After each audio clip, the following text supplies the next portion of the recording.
So I am really excited. I am excited today. I'm excited not because I'm going to be speaking about my favorite subject, succeeding on the face of challenge. But I'm more excited because I'm in presence of fellow men and women who work every day to make sure our youth realize their full potential despite where they come from, despite who they are, despite their learning abilities.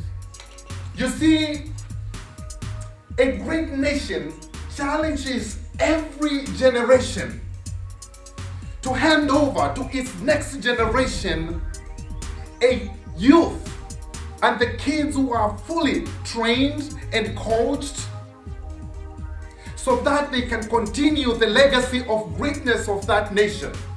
There is no noble or special responsibility than that is given to those who train and coach and guide future doctors, future nurses, future plumbers, electricians, scientists, mathematicians, and yes, the future presidents. When we give every child the chance, when we allow them to achieve their full potential, when we meet them wherever they are and help them succeed, that is how we build a great nation. As a professor myself and a university campus dean, you do this not because you want to be paid the biggest money in the world, but you do this because you understand the responsibility that you are given a life of a human being. I was born in a small poor village in Africa. My dreams as a young boy were those of my grandfather. I was not always an A student. I understand how challenging students can be, but being challenging is not a reason enough to quit on them, because I can testify that when my teachers never grew or they never quit on me, the outcome was definitely different. I am today what they could have quit on. And I'm not saying this to aggrandize my successes. I am saying this to celebrate the hard work and the influence teachers have in our kids. When they guide them, they coach them, and they deal with them with all the challenges on day-to-day basis. If some of the youth characteristics can be turned into strength, we could guide them to the right things and the right areas. You can definitely use their passion to break into their conscience and win their hearts and minds. If you can form the right relationships with the youth and dig deeper into their minds, you can surely make them successful. My teachers made me succeed because of one thing. They never saw me as a failure.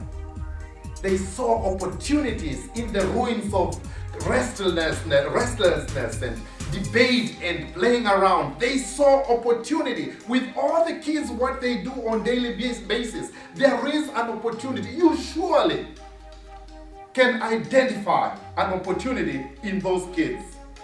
Many friends of mine had asked me, we hate math. They told me they are not good in math. So we needed all together to start hating math. I had never tried to be very good at math before. But that was their challenge.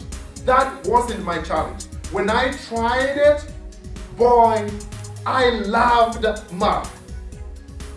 The funniest thing is that sometimes I meet their relatives and the relatives start using some of my inspirational words that I use in classrooms. And I stop and smile and I say, really, when you teach a child, when you inspire a child, you truly inspire a bigger community. You inspire the entire community through one child.